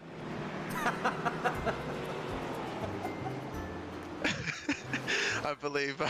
Gareth with the KFC puns, I love it. Oh, wow. Man, as we get our field making their way down through pit road, that was some huge, well, it wasn't the worst bit of contact we've seen here, but definitely a hard hit for the 92 machine, as well as for the 7 of Nicholas Coruscant, ultimately trying to avoid that incident there, but not quite having enough time and space to be able to react with, and looking to see here who's going to end up where once we shuffle the field back around, get everyone through pit road and back out onto the field and line back up again for another restart here. It looks like we'll still retain our original leaders, Daniel Mosteller, Howie Briss, as it was, and then James Miller, he is potentially going to get a wave around here. Actually, no, he's not. I I don't think he will. He might get a wave around here just to get himself back behind the field, but man, what a way to bring out a caution here. And for Tony Hillbrands, that is just going to be heartbreaking, to say the least. Having a very good run here tonight, keeping himself up in the top 5. Just, man, falling victim to tire wear ultimately here tonight in Nashville. Yeah, I gotta admit, it's been in my head for a little while, so I just want to say, I don't know if you guys get the, in the States, if you get the same ads that we do for KFC, but there's a KFC ad that's been on recently, which there's like an awkward situation, and then it goes, did someone say KFC? And then they start playing like a music, like, I don't care, I love it, and then it's got, you know, and that, I mean, what better example than what we just saw, really? I mean, come on. Like, and this, you know, the same thing with the Go Bucket. It's like a popcorn chicken thing. I don't know if you guys have that either, but it's just what popped in my head. But yeah, so but that's not what anyone wanted to see, and it's. I think it's going to be interesting as we. Have we gone past? Yeah. All right. It looks like the lights are off, so I don't think anyone pit this lap, did they? No, they did. Never mind. I have not been paying as much attention as I wanted. I was so desperate to say that. too busy thinking about KFC buns. Now I want some food, man. Well, luckily for you, Gareth, I think it'll still be early enough that you could go get some KFC if you wanted to. I think it's a little too late for me now, but that's okay. Oh, I don't know. Just have a 24-hour KFC somewhere. Anyway, I wish. We're going back to green. Daniel Mosteller on the high side was actually starting on the first position for that race. So getting in front of Howie Briss there, starting on the high side. Howie Briss trying to fend off Nicholas Lovell, as Lovell's looking good on the high side as well. As definitely looking like you can pin them down to the bottom, and they're going to have a struggle street to get up, as we saw Benny Hogan kind of getting my words mixed up there because I was so focused on whether the 5 was going around, but it's looking clean and orderly at the moment, as well as racy, as they're going too wide quite consistently throughout the pack at the moment, and Briss making another move on Lovell. Oh man, and you can see the 81 of Jaden Hopp here among some of the drivers here, getting a little sideways and loose. It's the 5 of Benny Hogan through 1 and 2, bringing out the caution here once again, and contact was made. I believe, who was it? I tell you what, if Benny Hogan does not have a career in NASCAR, he's going to have a career as a ballerina, because that was perfect. Look at that pirouette and catches it. I mean, that's beautiful. And for a second, I thought he made contact with someone, but after this review of the replay, he didn't. That was a self-spin, and an incredible self-spin at that. Yeah, that was a frosted flake one. that was way out there as a reach, but I'm gonna run with it. That's what I've said. That's what we're doing. it's like the slogan of cornflakes. They're great. Or what? Or that's the frosted cornflakes. Same thing. Whatever. It's all the same. We'll take it. It works. It works. Yeah, it works. Yeah. So fifth Benny caution. Hogan, come down. Yep. Go ahead. Well, I'm just gonna. Nah, you go. Fifth caution of the race here, folks. You know, it was. I think it was pretty well determined here that we were going to see some pretty heated battles going into what is now going to be 18 laps left to go here for the Music City 250, and I think that's exactly what we got here from this last restart. I mean, like Gareth said, we were too wide throughout this field on this restart, and it's the first time all race that we've really seen kind of that side-by-side racing from this field. So drivers all looking to finish as well as they possibly can in tonight's race, and as the laps are ticking away here, once we come back to green, I will have to assume that we're going to be 15 laps left to go, and this field is just amped up here at this point. Everyone is ready to go, and frankly, Daniel Mosteller having an incredible night here in the McConey Setup Shop 87 machine. just absolutely having a really good run here in the final, let's say, stage of tonight's race, able to make a pass around the 97 of Howie Briss for the lead, and now having to fight to keep that lead here for the Music City 250. And, you know, I hate to say it, but, you know, for someone like Benny Hogan or Nicholas Lovell, who've been fighting tooth and nail to get up there and fight with Howie Briss for the lead, I'm sure they're probably just appalled to see the 87 up there now leading this race after seemingly coming out of nowhere. He started 13th in tonight's race and is now looking to come home with the win here tonight. Yeah, it's, I know I say it every week, but it has genuinely been and continues to be every week a genuinely incredible race, and great fun to watch, great fun to call, and I'm sure we'll have a very, very heated race to call at the end here. 15 laps to go. Daniel Mosteller lining up next to Howie Briss. Howie Briss is on the inside, Mosteller on the high side. Jaden Hobb, Nicholas Lovell in third and fourth, and Charles Jurek and Scott Shire in the third row. So, yeah, we're going to get it back into green, and we're going to get ready for a big jump. There it is from Daniel Mosteller. Howie Briss left in the dust just behind. Briss and Hop going side by side now as Hop works his way around. He's seemingly come from quite a ways down as well through the night. Nicholas Lovell trying to keep that car underneath him still after all this time. Scott Shire and Charles Jurek side by side. Jurek looks like he's going to have the faster line on the high side there as they work against each other for fifth position. Down the back straightaway, heading into turn number 3. Mosteller just driving away with this lead. Almost a half a second gap separating himself and Howie Briss, and maintaining that here as we've come through 1 and 2 once again.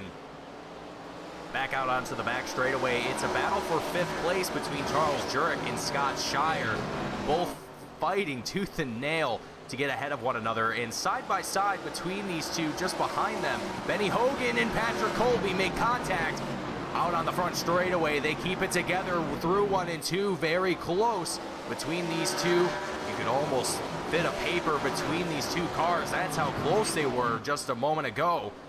And they continue on through 3 and 4, side by side action happening in the midfield. Oh no, as the 5 gets sideways in the front of the Patrick Colby number 9 machine, and Sean Williams, the 89 car, also finding himself in a little bit of a sticky situation as we see the lights from the safety car appear and make its way back out on the track here with 10 laps left to go here from Music City 250.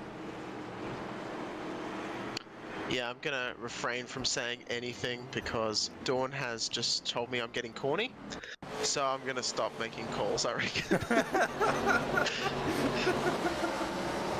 But yeah, it did look like potentially a little bit of net code, or if Benny just came up a little bit high. We have seen Benny, as I've alerted to before, getting a little bit close to the cars on the high side there when he's been underneath them on exit. So it looks like it just unfortunately was going to happen. It's probably going to happen at some point. And just unfortunate that it had to happen with about 8 laps to go. But yeah, as that looks like it collected a couple of drivers as well, and yeah, not much more to say about that one, to be honest. It's just hard racing, everyone buying position, and we'll get it ready to go again with 8 laps left at the moment. 8 laps left, and once we come back to green, it'll probably be 6 laps left to go here as we pace around here with the safety car out in front of the field. And man, this is getting real tense here for all of the drivers in the field, and particularly for Daniel Mosteller, who's probably feeling, I would almost say maybe even a little anxious at this point, wanting to get tonight's race done and over with. Having these restarts come out in the final few laps of the race, this is definitely going to, have an effect on the driver's mental state at that time. having to worry about fast drivers like Howie Briss and Jaden Hopp, as well as Nicholas Lovell, who have been continuing to fight up there in the front. You know, they all are going to be hunting for that lead, and particularly that from Howie Briss in the 97 machine, looking to take home another win for the 97 car. But getting ourselves ready for the action to get back underway here, and with what will be, I would assume, 5 laps. Actually, lights are still off on the pace car, so it'll probably be 4 laps left to go. You can almost essentially consider it a green-white checkered, if you will, and it's going to be a fast 4 laps to the finish. And for Daniel Mosteller, this is going to be probably the longest 4 laps of the race tonight. Oh, well, 4 laps, just under 20 seconds a lap, you're looking at about a minute. So that's going to be, oh, I didn't do that math right, never mind. It's a little bit over a minute, but it's like a minute and a half, but it should be interesting. I'm not a math guy. I feel like I said this before at, I think I said it at Coda, but math was not my strong suit, but you know, we're just gonna, anyway, we're racing. What am I doing? So it's all right, Gareth. We can't do math, but we can call races. So hey, it's a win. Exactly. That's where we are. That's what we're doing. So Mosteller, Briss 1 and 2, Lovell, Hopp 3 and 4, and Charles Jurek rounding out our top 5 with Scott Shire on his inside. So it should be an interesting one as Mosteller gets a nice jump out front, as we've seen him do quite a few times so far. Howie Briss alongside Nicholas Lovell trying to get the outside working, not quite able to do it as Howie Briss slams the door shut. Jaden Hopp trying to get involved as well as we continue with only 3 laps to go in this one at the moment. They are looking all over the track as Scott Shire gets a little bit loose, a little bit back there, but able to keep it going, so we continue green.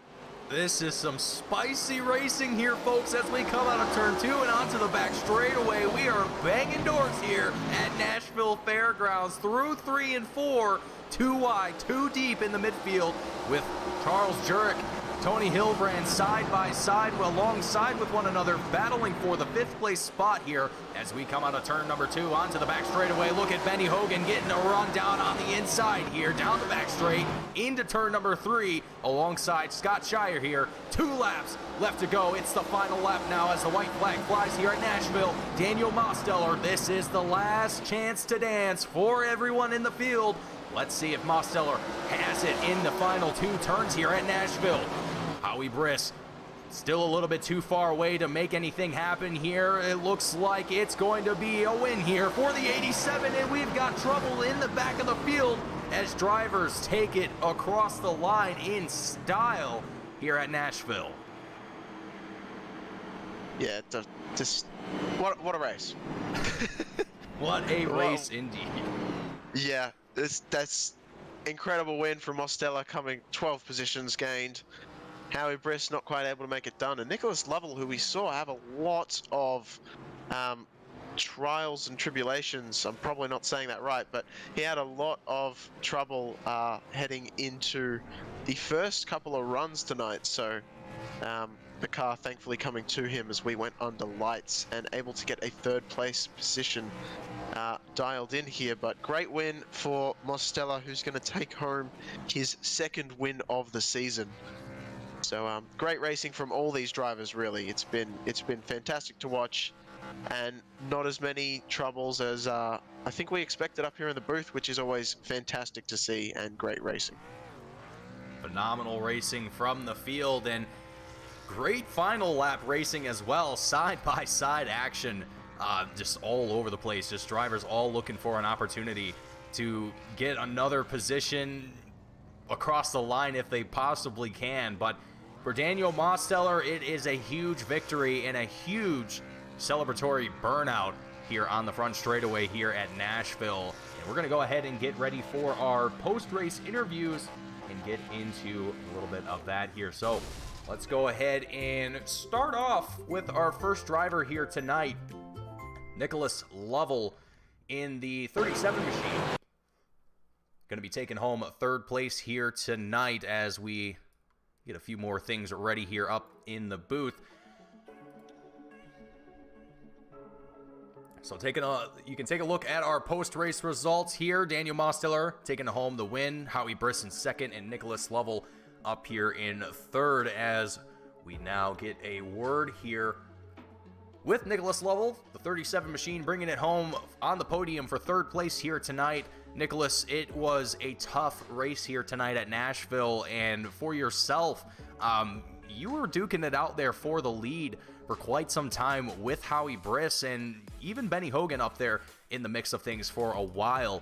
I mean, kind of walk me through what kind of struggles you may have had tonight and what it really took to be fast. To be fast here tonight at Nashville. Well, I had to figure out how to not burn the right rear off, and that took 2 runs. And then after the second run, I kind of got a hold of it. But if you get sideways in a corner, I mean, you've got 5 or 6 laps before it cools off. So finally got consistent. Was able to run the top 5 all night, and I was able to bring it home. Got the outside on the restart was the key. Had to have the outside. If I'd been inside, I'd probably fell back 2 spots, but it worked out.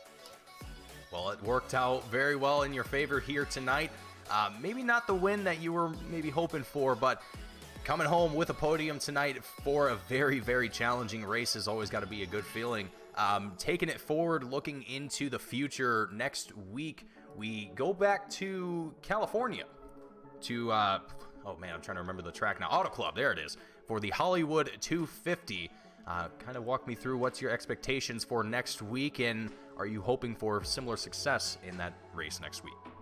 Yeah, I'm hoping I can be up front. I mean, I won Michigan, and California and Michigan are kind of the same place. So hopefully I can run top 5 at least, maybe contend for a win, and keep the tires on it, not hit a wall.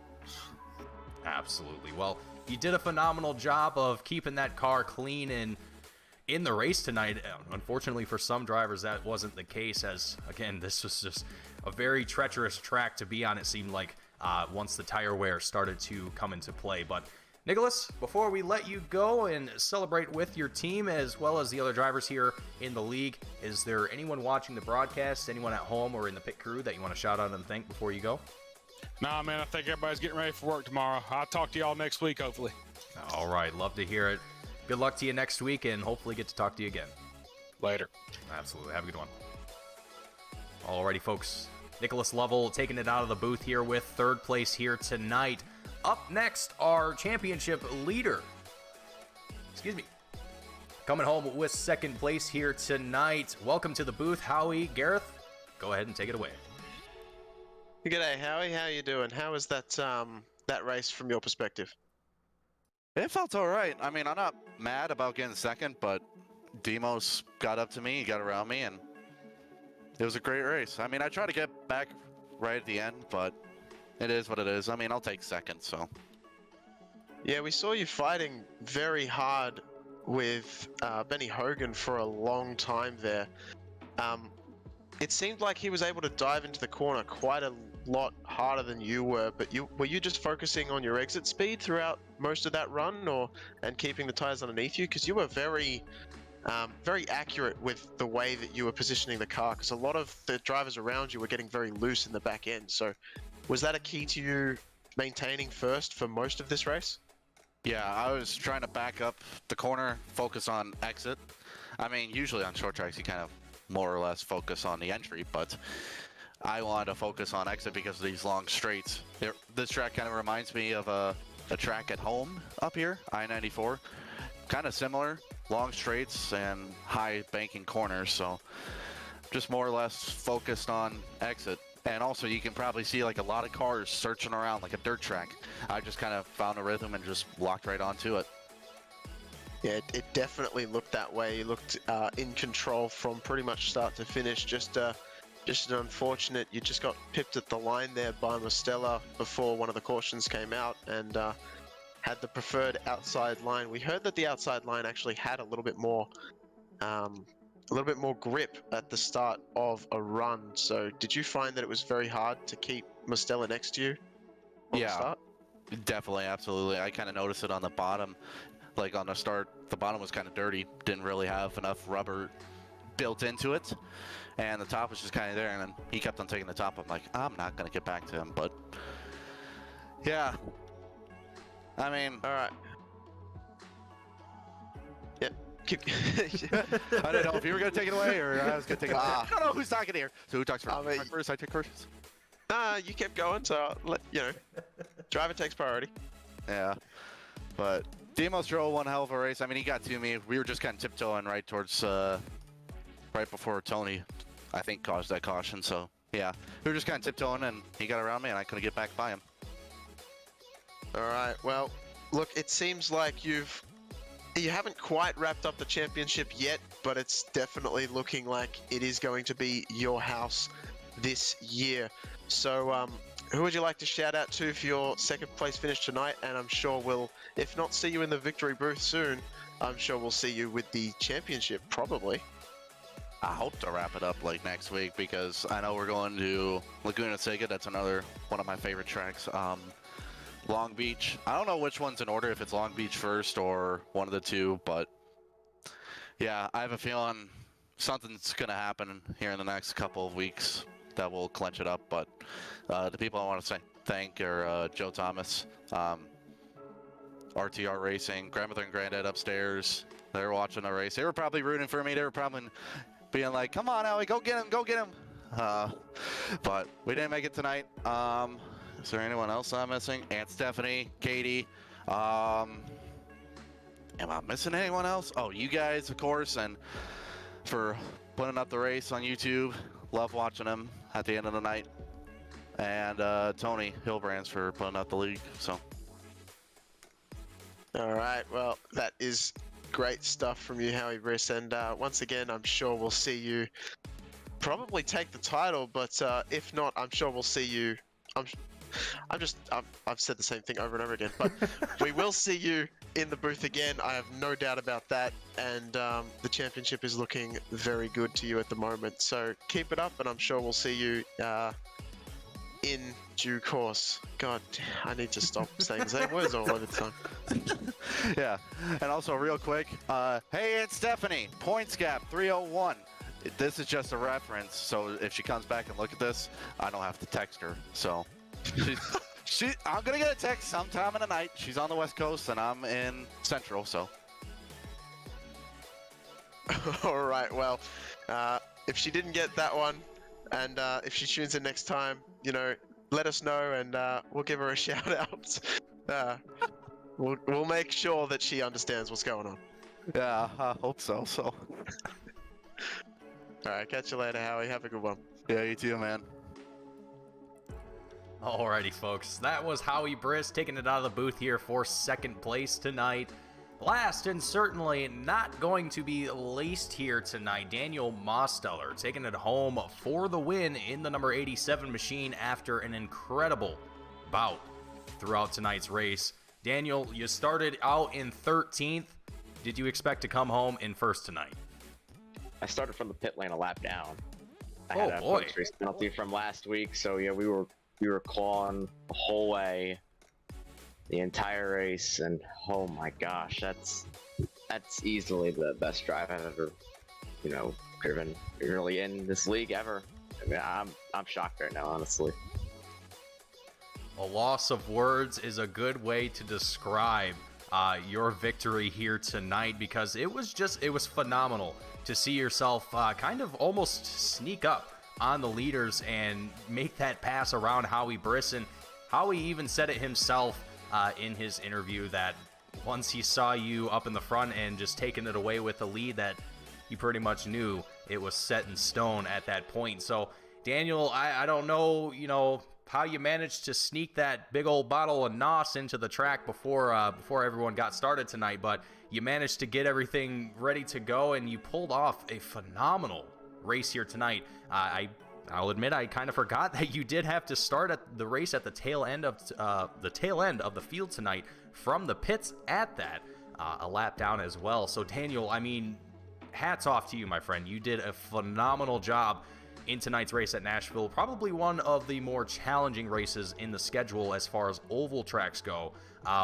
Taking tonight's win into consideration, looking next week at Auto Club, how are you feeling about Auto Club, and are you hoping for similar success there? Auto Club's a fun track with these cars. yeah, I can't wait. Hopefully, I can get another win. But the short tracks have really been my strength this season. So you know, you never know. Honestly, after tonight, you know, you never know what's gonna happen. So yeah, I'm gonna take that motto into next week and into future weeks as well. Gotta keep that bottle full. Make sure it's nice and topped off for the rest of the races. But Daniel, you did a phenomenal job here tonight, coming home with the win for the Music City 250 and carrying a lot of great momentum into next week as well as the rest of the season. Hopefully going to see yourself up on that podium next week here as well after tonight's phenomenal victory. But Daniel, before we let you go and crack open a well-deserved cold one and celebrate, is there anyone watching the broadcast, anyone at home or in the pit crew that you want to shout out and thank for your success here tonight? I want to thank the crew for putting on or giving me a nice, good old automobile for the race today. Thank you guys for broadcasting. My sponsors, McConey Setup Shop, 213 Simware, my painter, Tyler Tinsley, and Tony for putting on the league. He does a hell of a job. As I've said in previous interviews, it's a blast to race in here, and it's just a lot of fun. Absolutely. Well, it was great to have you up here, Daniel. Great to talk to you, and hopefully get to talk to you again next week. But good luck to you at Auto Club, and congratulations once again on your victory here tonight. Thank you. Absolutely. Have a good one.